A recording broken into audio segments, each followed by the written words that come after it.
Magandang araw. So ayun na nga muna for today's video. Samahan niyo ulit ako sa aking mga kaganapan ngayong maghapon. At gaya nga ng dati, papunta na naman niya ako ngayon sa Mount Kabambanan. Mga kabataan nga pala itong igagayad ko ngayon at first time nga rin nilang makakarating dito sa amin. At buti na nga lang talaga nakisama naman ang panahon sa amin, kaya ayan, gora na naman si Manayyo sa pag-akyat sa bundok. Matagal na nga daw talaga sila nagpaplano na pumunta dito sa Mount Kabambanan, kaso nga lang talaga hindi matuloy-tuloy gawa nga ng napakasama lagi ng panahon. At shoutout na nga pala dito sa grupo ni Ma'am Joyce Mancera. Salamat po sa pagbisita. Marami sanang naka-schedule noong nakarang linggo, kaso nga lang sa sama ng panahon at may paparating pa nga na bagyo, kaya ayun, pinakancel nga namin lahat. At syempre, uunahin namin ang safety ng aming mga bisita kaysa sa pera. Mahirap na kasi pagkalikasan ng kalaban. Lalo pat alam naman ng karamihan, ang Bicol ay daanan talaga ng bagyo. At ewan ko nga rin kung bakit, paboritong daanan bagyo etong lugar namin. At eto nga, habang nag-aantay nga ako sa kanila, naglinis naman niya ako dito sa paligid, gawa nga ng madaming laglag na dahon. Halos nga lahat ng kubo namin isinira talaga ni Christine, pati nga itong malapit na CR sa akin, na-wash out nga talaga. Hindi ko nga rin alam kung saan napunta ang bubong at dingding neto, at buti na nga lang talaga malakas kumapit etong inidoro.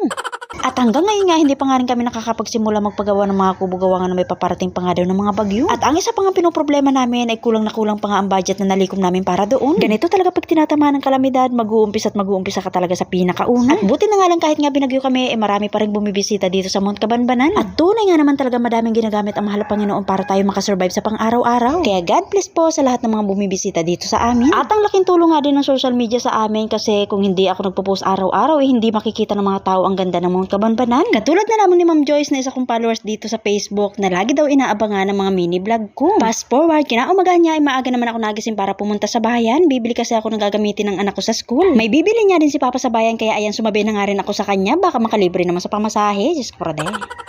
Kinakausap nga din ako ni Papa ng mga oras na yan, at ang sabi niya sa akin, mauuna nga daw siyang bumaba at ako na nga daw ang bahala sa pamasahe niya. Kala ko pa naman makakalibre ako.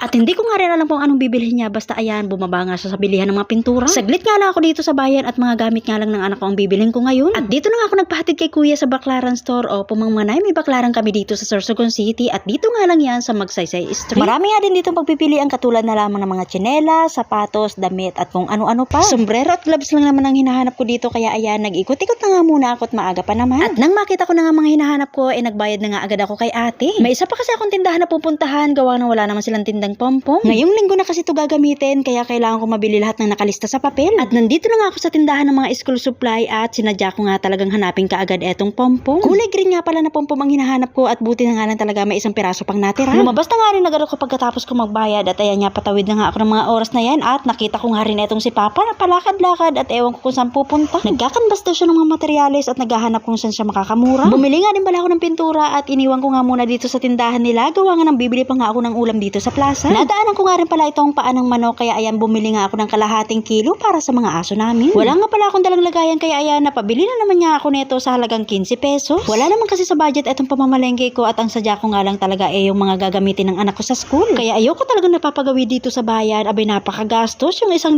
ko parang 100 na lang. Dumaan nga din pala ako dito sa grocery store para bumili lang sana ng Magic Sarap, kaso nga lang sa haba ng pila, nagbago na palang isip ko, kaya ayan, binalik ko na nga lang uli siya sa lagayan. Madami talaga namimili dito pag ganitong oras, kaya minsan ayoko talaga makipagsabayan sa karamihan. Sumakay na nga lang ako ng tricycle at umuwi na, at baka mamaya kung ano pang makita ko doon. Diyos ko, pero din napakagastos talaga sa bayan. At eto na nga, pagdating ko nga sa bahay ay hinugasan ko nga agad itong paa ng manok para mailaga na. Kita nyo naman, para silang mga batang nag-aabang sa pasalubong galing sa nanay. 3 months old na nga pala itong si Ikay, at etong si Sophie naman ay magto 2 years old ngayong February, pero kita nyo naman, magkasintagad na nga silang dalawa. Pakukulang ko na nga muna itong paa ng manok bago nga ako kumain ng mga kakanin na binili ko kanina sa bayan. O siya, mga manay, hanggang dito na lang muna. Salamat po lagi sa panonood nyo. See you po sa next video. Bye!